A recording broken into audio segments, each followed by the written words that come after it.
Bonjour, bienvenue dans notre émission Remettons les pendules à l'heure.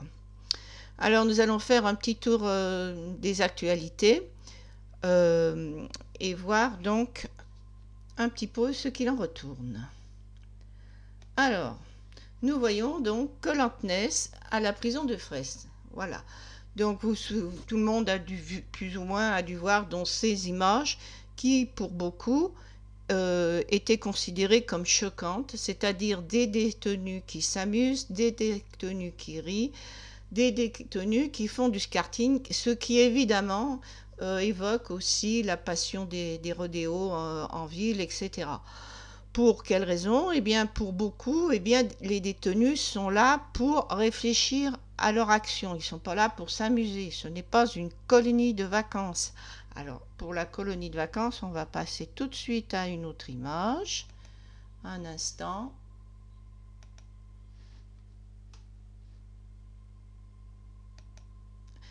Voilà donc les locaux de la prison de Fresnes où se déroule donc cet univers carcéral où se déroulent ces fameux jeux de Colantness.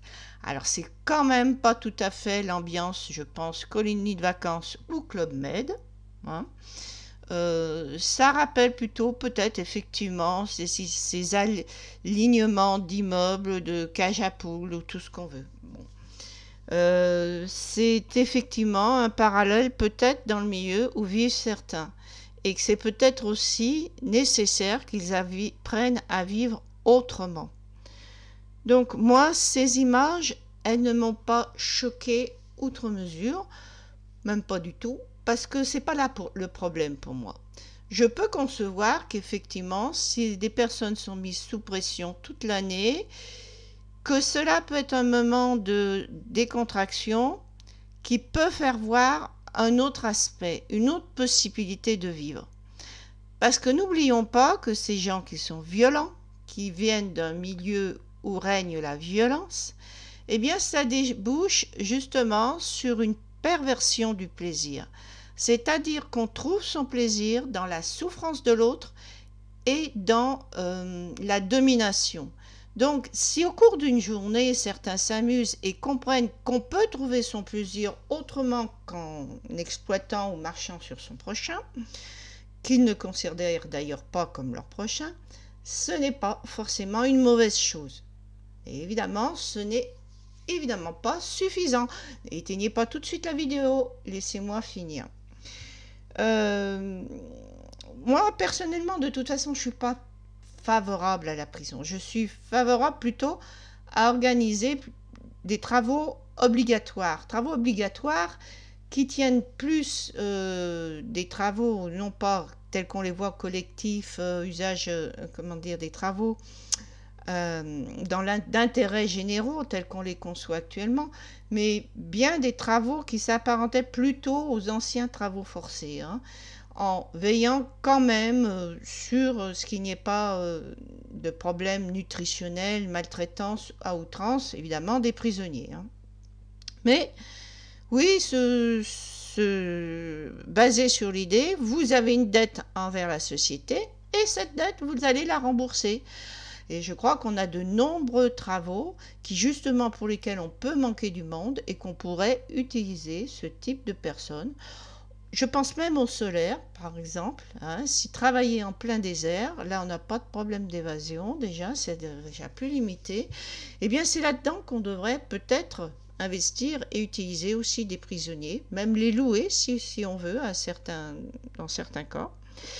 Je pense au ramassage des fruits, évidemment, il faudrait qu'il soit encadré, il faut qu'il y ait une surveillance de la qualité du travail, sinon ben, bien, il risquerait d'avoir des répercussions si jamais il faisait n'importe quoi, et il n'est pas question non plus qu'il s'évade. Donc en fonction du type de détenu, évidemment, le type de travaux est choisi, l'entretien des voies ferrées, enfin, on peut trouver beaucoup d'idées. Il y a aussi cette part de réflexion qui est nécessaire, peut-être aussi des ateliers où il y a des discussions, des réflexions, effectivement, qui préparent à la réinsertion. Donc ça, effectivement, il faut maintenir qu'il y ait tout un travail de réinsertion. Et le problème, c'est que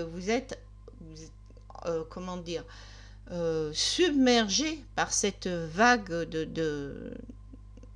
je ne parle pas de délinquance, moi je parle de vague criminelle, parce que délinquance maintenant, ça encadre tout, hein. Donc, eh bien, la seule solution, je regrette, c'est quand même l'expulsion de tous ceux qu'on peut expulser, hein. Quelqu'un qui commet un délit, qui se retrouve avec un casier judiciaire, eh bien, c'est la porte de sortie, directe. Quitte à ce qu'il fasse sa prison chez lui, peu importe. C'est aussi, puisque c'est quand même une source de criminalité, si les gens viennent sur le territoire et qu'ils n'ont pas les moyens de subvenir à leurs besoins, c'est aussi, évidemment, la lutte contre l'immigration clandestine. On retrouve toujours les mêmes sujets. Bien, donc on ne va pas s'étendre, on continue notre petit survol donc, de l'actualité actuelle.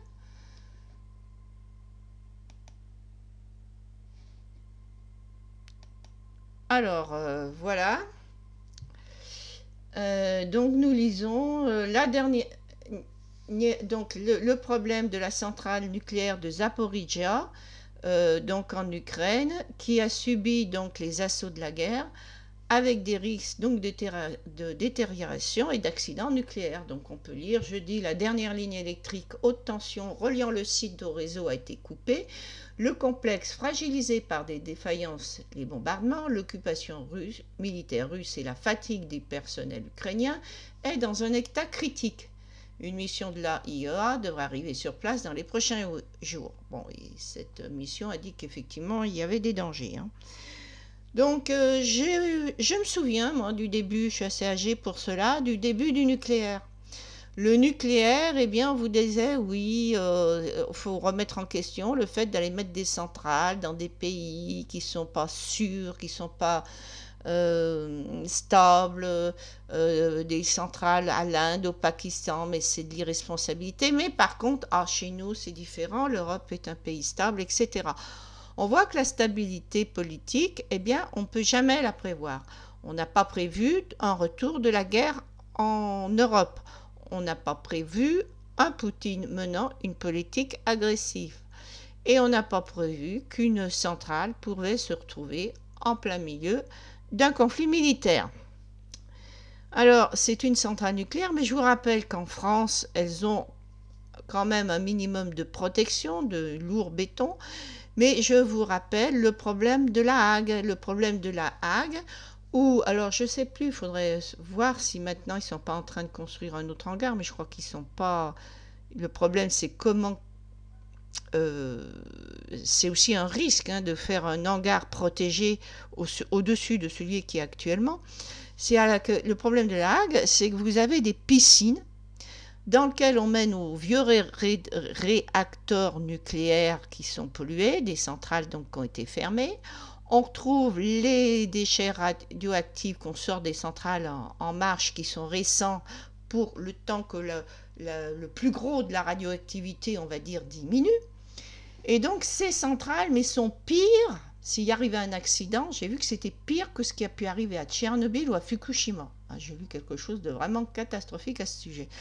Alors, bon, je ne suis peut-être pas ingénieur nucléaire, mais on comprend bien que ce genre de choses, eh bien, c'est dans un simple hangar, un hangar qui n'est pas protégé.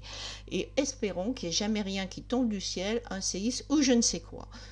Je suppose qu'ils ont, en espérant qu'ils ont choisi un terrain qui sismiquement ne présente a priori pas trop de danger, parce que je vous rappelle, hein, la catastrophe de Fukushima, elle était plus que prévisible. On a quand même construit une centrale nucléaire, enfin plusieurs centrales même, sur le seul endroit où on a la jonction de 3 plaques tectoniques. Un des points les plus dangereux sur notre planète. Hein? Donc c'est là qu'il faut se remettre en question de la coopération internationale. Peut-être que ces centrales, elles auraient été moins dangereuses même pour l'ensemble du monde, pour la mer et tout ça, si elles avaient été pas construites sur le territoire japonais, mais peut-être du côté des Russes. Mais tout ça, ça nécessiterait une certaine entente internationale, hein, ce qui est loin d'être le cas. Donc on voit que les centrales nucléaires ne sont pas adapté au niveau sécurité, au monde dangereux qui est le nôtre. Et ça, je passe sur d'autres problèmes, hein.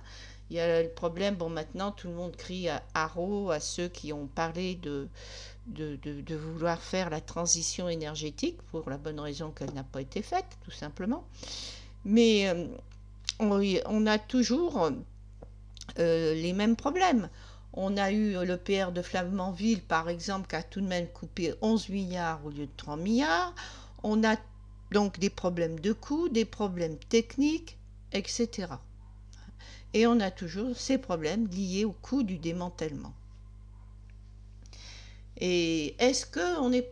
De quoi il y a aussi la résilience. Est-ce qu'on est capable d'accepter, avec ce type de programme, est-ce qu'on est capable d'accepter un accident, de vivre avec un compteur Gégère, de voir des enfants qui font des cancers ou, comme ça s'est vu en Russie, des infarctus du myocarde, de voir chuter l'espérance de vie, de se voir opérer constamment suite à des cancers multiples, comme ça a été le cas des victimes de Fukushima,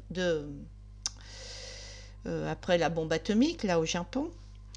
Est-ce qu'on est capable, sur notre petit territoire français bien urbanisé, puisque nos centrales en plus sont près d'agglomérations en général, quand elles ne sont pas dans les agglomérations, est-ce qu'on est prêt de voir une zone dont le diamètre serait la distance Lyon-Valence, inhabitable pendant des dizaines d'années, hein, de faire partir tous les habitants de cette zone-là? C'est ça la question qu'il faut se poser. Alors on vous dira, il n'y a pas le choix. Il faut surtout se dire, entre quoi et quoi on a le choix. Qu'est-ce qu'on est prêt à payer? Quelle est notre résilience par rapport à cela?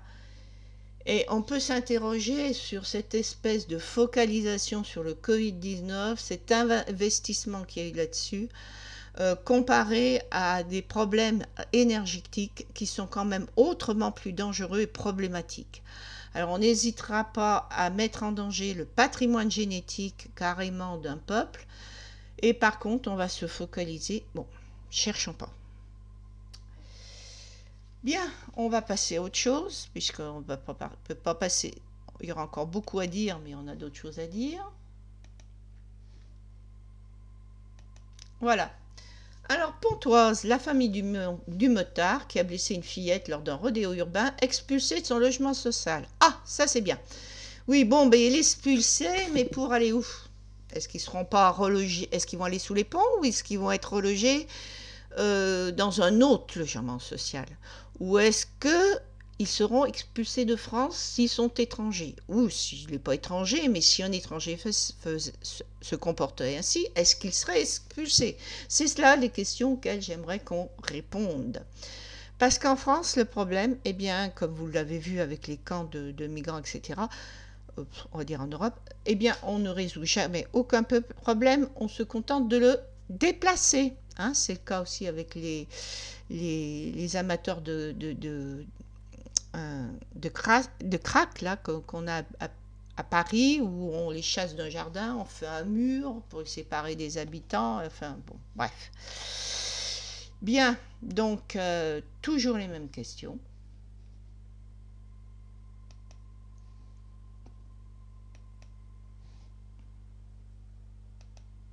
Et voilà, donc il se fait tabasser, rouler dessus par un scooter à Toulouse. Alors après la décapitation, le scooter qui roule sur l'autre, bon, on retourne vraiment au Moyen-Âge. Hein. Alors pourquoi pas, on va peut-être remettre les peines capitales aussi visibles au public. Bon, j'exagère. Mais peut-être que dans les prisons, ça serait peut-être pas une mauvaise chose si la peine de mort était remise pour certains types de crimes dont la culpabilité était certaine, quand il s'agit de crimes style serial killer, infanticide gratuit en dehors du fait qu'il s'agit d'un pervers sexuel, etc. Et puis que cela soit visible par les détenus. Hein. Ensuite, donc, voilà.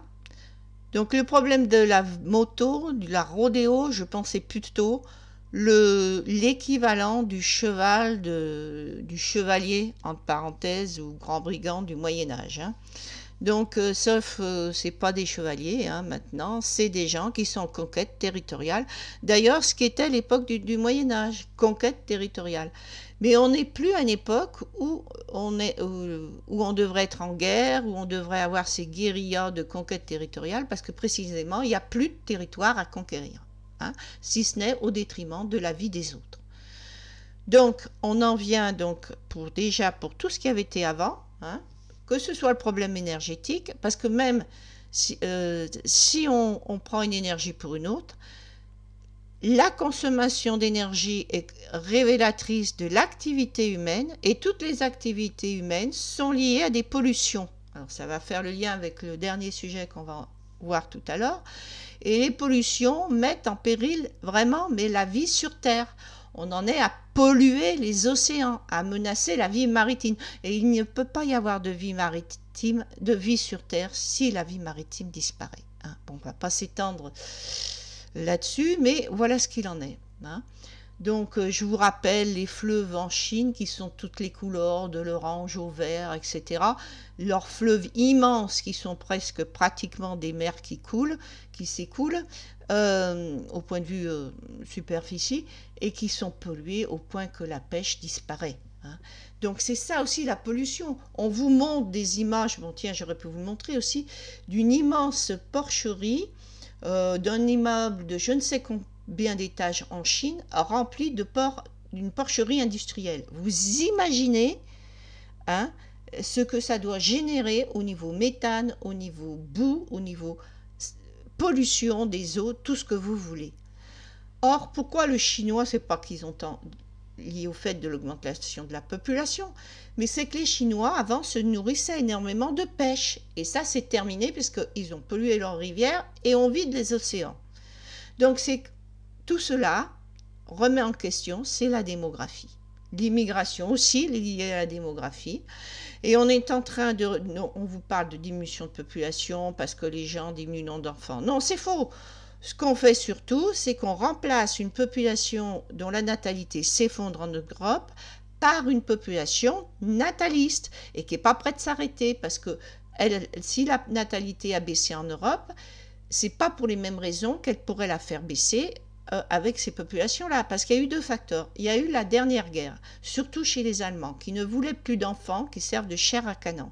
Donc ça a eu un impact très négatif sur la natalité. Le fait que les femmes, évidemment, travaillent, et qu'en France, il y a eu les crèches, tout ce que vous voulez. En Allemagne, eh bien, la mère qui avait 100 ans, elle avait guère de choix d'être au foyer parce qu'ils n'avaient pas ce type d'aide. Et en fait, elles ne sont pas restées au foyer, mais elles n'ont plus fait d'enfants. Et ensuite, eh bien, il y a eu ce climat de dire c'est d'égoïste d'avoir des enfants, on n'a qu'une terre et on mange 4 terres et c'est nous qui consommons le plus. Sauf que nous, on disparaît et on est remplacé par des gens natalistes qui ne feront pas baisser leur population. Pourquoi? Parce que beaucoup clament les vertus de la charia liée à l'islam, donc ils clament les vertus de la natalité. Ça s'est vu en Égypte, les gens vivent dans ces cimetières, mais les islamistes avaient quand même trouvé moyen, alors qu'il y avait eu un effort qui était fait par des gouvernements laïcs, de transformer des centres de planning familial en centres de lutte contre la stérilité, il faut le savoir. Hein.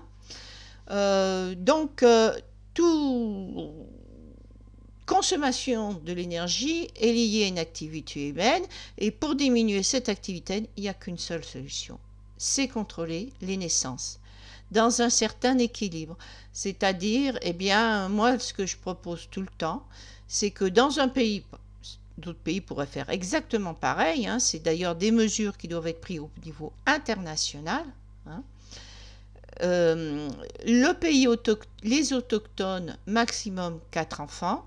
Des migrants, si vous recevez un couple de migrants, ben vous n'êtes pas sûr que vos enfants à vous seront capables de prendre en charge dans leur pays hein, eh bien leur descendance s'ils en ont 6 ou 8. Donc, s'il s'agit de personnes naturalisées, peu importe, qui ne sont pas nées en France, hein, eh bien, dans ce cas-là, le nombre d'enfants, sous peine d'expulsion, de refus de natalité, de tout ce que vous voulez, doit être limité à 2 enfants par couple. Et pour ceux qui seraient mixtes, un français, un qui ne l'est pas, eh bien, ça, on coupe la poire en deux, on dit 3 enfants. Euh, Comment, vous me direz, quand c'est d'autochtone, obligé à cette limitation? Eh bien, tout simplement par le biais des prestations sociales. Si vous ne prenez pas des mesures de stérilisation quand vous en êtes en 4 enfants, eh bien, on coupe tout ce qui peut vous être aide sociale. C'est que vous êtes riche et capable de les élever sans la société. Bon, alors voyons le dernier point.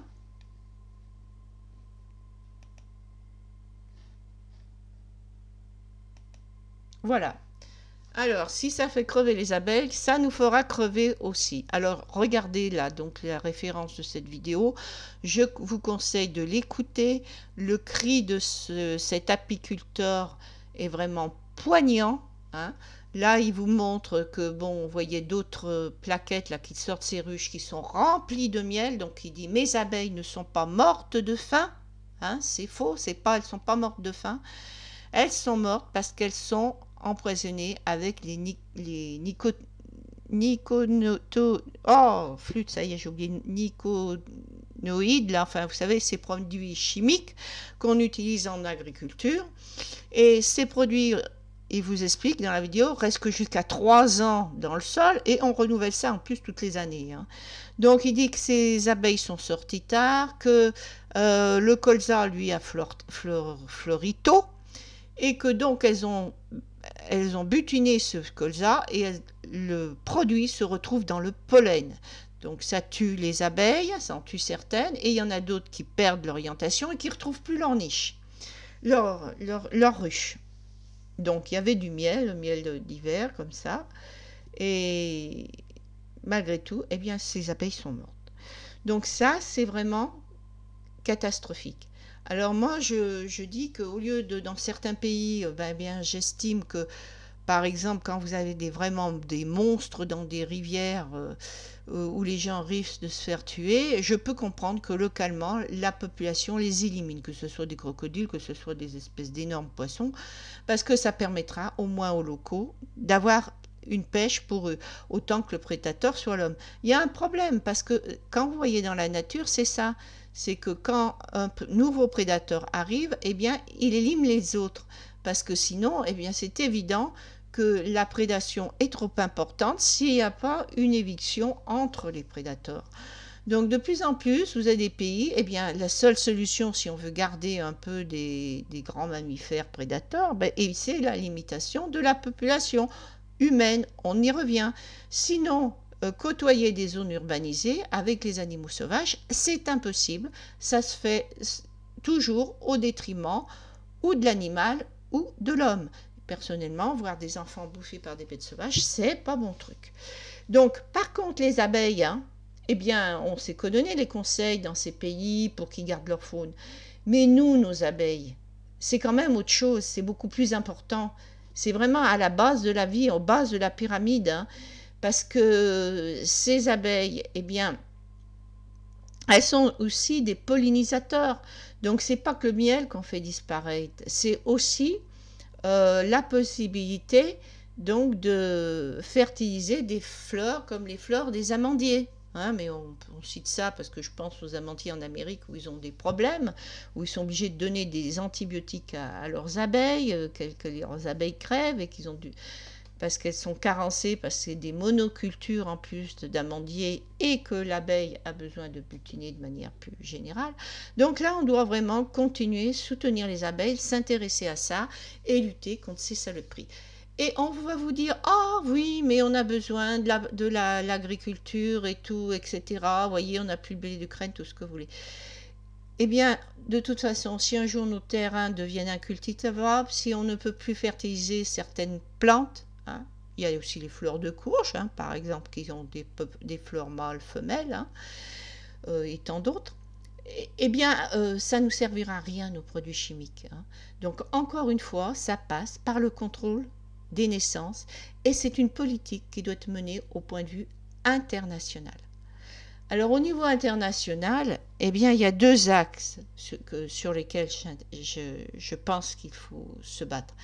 D'une part, je pense qu'il faut que l'ONU ne sert pas trop à grand-chose, qu'il faut réorganiser l'ONU au niveau de grandes régions planétaires, par exemple Europe centrale, par exemple zone méditerranéenne, etc., pour que les pays au niveau international, il y ait une solidarité et assure deux choses, l'énergie et l'eau, c'est-à-dire que la Russie ne devrait pas faire l'embargo sur le gaz, hein, ça c'est évident. Hein, parce que les conséquences qu'il peut y avoir là-dessus, eh bien elle aussi, elle peut les payer. Les conséquences écologiques, elle les payera aussi. On pourrait s'entraider, il faut savoir où il est ce fameux communiste qui devait faire le bonheur des peuples. Parce que si Poutine mène une politique impérialiste, c'est une politique de domination qu'il est en train de faire, mais il pouvait choisir une autre politique, puisque l'Allemagne, en devenant dépendante du gaz russe, hein, eh bien, c'était intégrer la Russie dans le marché européen. C'était vouloir une richesse, une prospérité commune, y compris pour le peuple russe. Parce que si la Russie s'est relevée, c'est certes, si elle est tombée, c'est peut-être à cause des USA qui ont cassé les prix du pétrole à un moment donné, mais si elle s'est relevée, eh bien, je pense qu'elle le doit aussi à l'Europe et tout particulièrement à la France, parce que la France, par exemple, aussi a investi en Russie. L'Allemagne lui a acheté son gaz. Hein. Donc voilà, il devrait y avoir une réflexion à ce niveau-là. Parce que quand le permafrost va fondre, eh bien, ça sera aussi les Russes qui vont être embêtés. Alors le bonheur des peuples, eh bien, vous avez par exemple des zones de Sibérie qui sont intéressantes pour l'industrie parce qu'il y a du minerai, tout ça, mais il faut voir dans quelles conditions vivent les habitants. Et il faut voir aussi que l'espérance de vie, elle n'est pas très longue. Donc on pourrait peut-être envisager, bon, je ne parle pas spécialement avec l'Europe, ça pourrait se faire par exemple avec d'autres pays, avec, mettons, l'Inde qui a une jeunesse importante, tout ça. Dans certains pays, d'avoir des contrats de travail sur plusieurs mois, des gens qui viennent travailler dans des endroits où il y a du travail, et éventuellement aussi, chez ces pays-là, eh bien, développer, puisqu'ils ont les minerais qui donnent une certaine richesse, leur permettent à ce peuple de faire du tourisme de base, d'aller dans des pays comme en Inde, en Chine, tout ce que vous voulez. Je ne pense pas spécialement à l'Europe. Hein. Donc, on pourrait mener une politique de bonheur des peuples. Mais ce n'est pas là-dessus que Poutine semble parti. Ce n'est pas non plus pour l'instant, semble-t-il, peut-être l'optique des Chinois. Mais c'est ça, donc, au niveau travail diplomatique, qu'il faudrait arriver à faire. Arriver à convaincre que la seule façon de s'en sortir, c'est contrôler la natalité et mener une politique qui va avec le bonheur des peuples. Parce que qu'est-ce qu'on voit actuellement? Actuellement, on assiste à des articles qui vous disent, on ne sait pas trop, soi-disant, du fait... bon, il y a eu l'Iran, je sais qu'effectivement, où ils contrôleraient, parce que pour savoir ce qui se passe, hein, leur démographie, hein, qu'ils auraient donc à 2 enfants par femme. Mais c'est en train d'augmenter. Mais à côté de soi, on voit que la Russie a encouragé le 3e enfant il y a déjà plusieurs années, ce qui va de pair d'ailleurs avec les politiques guerrières, hein, comme Mussolini, Hitler, tout ça. Avant de faire la guerre, ils ont fait une politique d'augmentation de la natalité. Vous avez la Chine qui est passée au 2e enfant, donc c'est quelque chose d'énorme, on multiplie des milliards. Hein. On a le Nigeria où il y a la charia, donc c'est pas demain la veille qu'ils vont contrôler les naissances, hein, qui sont 119 millions. Alors les Nigériens, ils devraient rester chez eux, aller nulle part, tant qu'ils ont cette politique-là. Bref, je pourrais comme ça continuer longtemps. Donc, à moins que si on pense qu'il y a une diminution d'espérance de vie, ça sera effectivement quand vous avez des épidémies, plus les populations sont nombreuses, plus vous avez la mortalité qui sera importante et l'épidémie qui perdurera. Est-ce cette politique-là qu'on choisit? Alors qu'on pourrait éviter justement en claircement un peu la population, ça aurait aussi un impact sur les épidémies, du fait aussi que les populations ne souffriraient pas de malnutrition, ce qui favorise aussi, en diminuant les défenses immunitaires, ce qui favorise aussi donc la mortalité. Et une petite question, est-ce que, vous savez, j'ose pas prononcer parce qu'on se fait censurer toutes les fois, on s'est posé la question des effets secondaires ces temps-ci d'un certain vaccin pour une épidémie là qui a eu tantôt. Et est-ce que finalement les effets au long terme de cette politique ne seraient pas catastrophiques pour l'espérance de vie? Est-ce que c'est ça qui fait dire qu'on aura une diminution de l'espérance de vie sans pour autant en dire la cause? Et c'est bien pour ça qu'on rend obligatoire dans toutes les couches de la population pour ne pas avoir de population témoin. Bonne journée!